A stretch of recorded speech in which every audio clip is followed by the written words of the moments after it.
ધર્મનું બીજું નામ એટલે આપણું ભારત.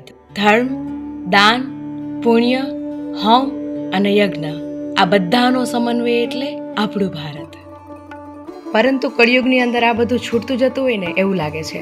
કોઈકને તો એને પકડીને રાખવું પડશે ને, તો જ તો આગળની પેઢીને ખ્યાલ આવશે કે દાન કેવા હતા, પુણ્ય કોને કહેવાય, દાનના પણ કેટલા પ્રકાર હતા. એમાંનો સર્વશ્રેષ્ઠ યજ્ઞ એટલે અશ્વમેધ યજ્ઞ.